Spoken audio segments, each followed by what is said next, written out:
ایک عظیم الشان خواب جس میں تاریخ کی عظیم سلطنتوں کے طلوع و زوال کی پیشین گوئی کی گئی تھی۔ یہ خواب کس نے دیکھا اور اس کے پیچھے کیا مقصد تھا؟ اس کی صحیح تعبیر کیا تھی اور اس تعبیر کو بیان کرنے والے کو وحشی درندوں کے سامنے کیوں پھینک دیا گیا؟ آج ہم اس تحریر میں حضرت دانیال علیہ السلام کے مکمل واقعات کو تفصیل سے بیان کریں گے۔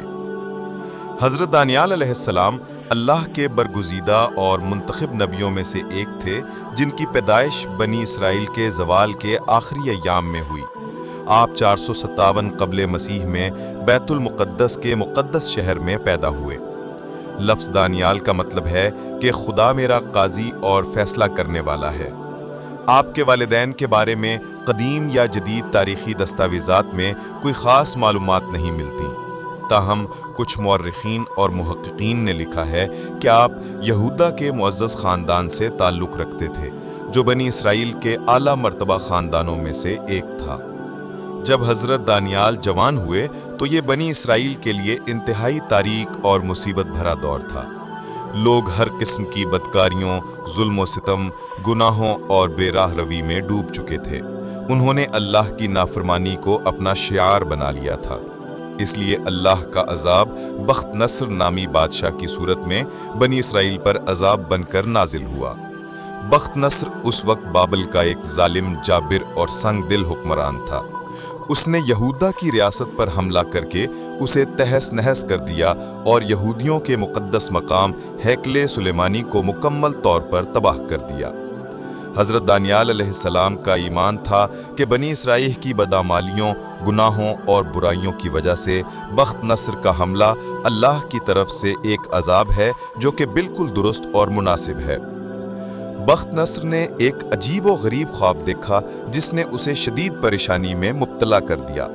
اس نے اپنی سلطنت کے کونے کونے سے کاہنوں، جیوتشیوں، نجومیوں اور عالموں کو طلب کیا اور ان سے اس خواب کی تعبیر مانگی، مگر کوئی بھی اس پراسرار خواب کا مطلب نہ سمجھ سکا۔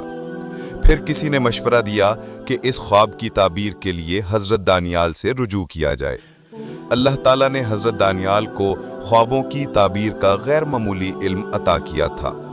اس وقت آپ قید خانے میں بند تھے، لہٰذا انہیں بخت نصر کے دربار میں پیش کیا گیا۔ اس دور میں رواج تھا کہ بادشاہ کے سامنے پیش ہونے والا شخص اسے سجدہ کرتا تھا، لیکن جب حضرت دانیال بخت نصر کے روبرو لائے گئے تو آپ نے اسے سجدہ کرنے سے صاف انکار کر دیا اور فرمایا کہ اللہ کے سوا کسی کو سجدہ کرنا جائز نہیں۔ بخت نصر نے اس بات پر کوئی رد عمل نہ دکھایا اور خاموش رہا، کیونکہ اس کی اولین ترجیح اپنے خواب کی تعبیر جاننا تھی۔ جب اس نے اپنا خواب بیان کیا تو حضرت دانیال نے فرمایا کہ خواب میں نظر آنے والے اس بت کا سونے کا سر تم خود ہو۔ تمہارے بعد ایک اور سلطنت قائم ہوگی جو تمہاری سلطنت سے کمزور ہوگی۔ اس کے بعد ایک تیسری سلطنت تانبے کی ہوگی جو پوری زمین پر اپنی حکمرانی قائم کرے گی۔ پھر ایک چوتھی سلطنت لوہے کی طرح مضبوط ہوگی، لیکن اس کے پاؤں اور انگلیاں کچھ مٹی اور کچھ لوہے کی ہوں گی، جس کی وجہ سے اس سلطنت میں تقسیم اور کمزوری آئے گی۔ اور ان بادشاہوں کے ایام میں آسمان کا خدا ایک ایسی سلطنت قائم کرے گا جو ہمیشہ قائم رہے گی اور اس کی حکمرانی کبھی کسی دوسری قوم کے حوالے نہ ہوگی۔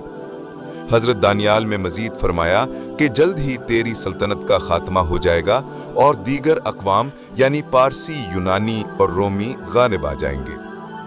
بخت نصر آپ کی عقل مندی، حکمت اور تعبیر کی صلاحیت سے اس قدر متاثر ہوا کہ اس نے حضرت دانیال کو اپنے دربار میں اعلیٰ عہدہ عطا کیا۔ صحیفہ دانیال کے مطابق حضرت دانیال ایک خوبصورت اور ذہین جوان تھے جن میں ہر قسم کی بات سیکھنے اور سمجھنے کی غیر معمولی صلاحیت موجود تھی۔ ان کی دانشمندی اور بصیرت کی وجہ سے انہیں بخت نصر کے دربار میں جگہ ملی۔ جب بھی بادشاہ کوئی سوال پوچھتا تو حضرت دانیال کاہنوں اور دیگر درباریوں سے زیادہ مدلل اور جامع جوابات دیتے۔ آپ نے بابل میں قیام کے دوران کبھی حرام غذا نہیں کھائی۔ وہ سادہ کھانوں اور پانی پر گزارا کرتے تھے، لیکن اللہ نے ان حلال کھانوں میں ایسی برکت عطا کی کہ وہ بابل کے دیگر لوگوں سے زیادہ صحت مند اور توانا نظر آتے تھے۔ हज़रत दानियाल हर वक्त अपने परवरदिगार की इबादत में मसरूफ़ रहते और दिन में 3 बार बैतुल मुक़द्दस की तरफ रुख करके अल्लाह की हम्द व सना बयान करते थे। 410 क़ब्ल मसीह में बख्त नसर को एक बार फिर परेशान कुन ख्वाब आने लगे। हज़रत दानियाल ने उसे नसीहत की कि तेरी सल्तनत तभी महफूज रह सकती है जब तू अल्लाह की हाकमियत को तस्लीम करे। आपने फरमाया कि इस अजाब से बचने के लिए अपने खजानों को गरीबों और मुहताजों के लिए खोल दे, भूखों की मदद कर और शायद अल्लाह तुझ पर रहम करे। बख्त नसर ने इस नसीहत पर अमल किया और बनी इसराइल के गरीबों की भरपूर मदद की, यहाँ तक कि कोई भी भूखा या मोहताज ना रहा। इस तरह अल्लाह का अजाब टल गया और बाबल के हालात बेहतर हो गए। 397 क़ब्ल मसीह में बख्त नसर की वफ़ात हो गई। मुअर्रिखीन ने लिखा कि हज़रत दानियाल की ज़िंदगी हज़रत यूसुफ़ अलैहिस्सलाम से मिलती जुलती थी। दोनों को कैद की हालत में गैर मुल्की सरजमीन पर लाया गया और दोनों को ख्वाबों की ताबीर का इल्म अता किया गया।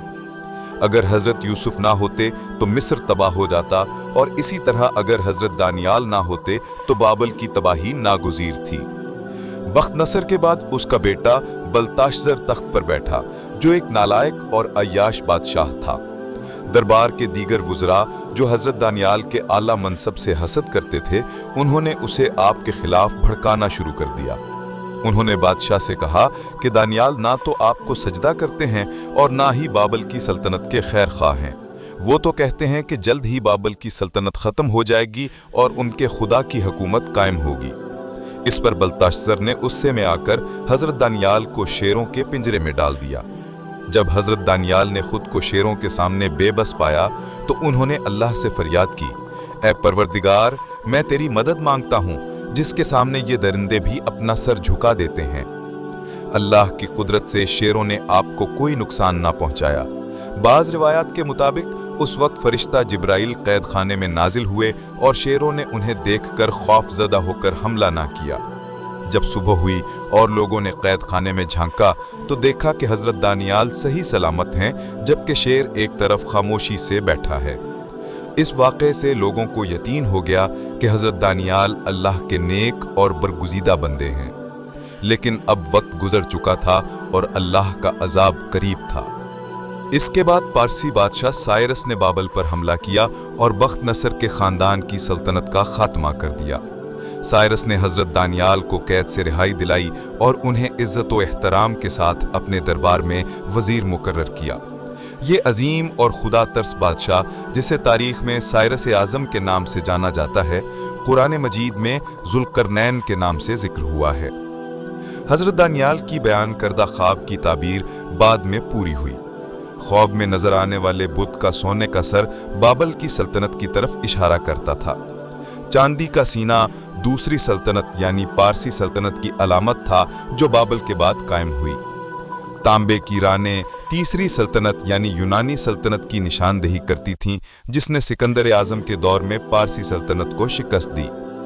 लोहे और मिट्टी के पांव चौथी सल्तनत यानी रोमन सल्तनत की तरफ इशारा थे, जो बाद में मशरकी और मगरिबी हिस्सों में तकसीम हो गई।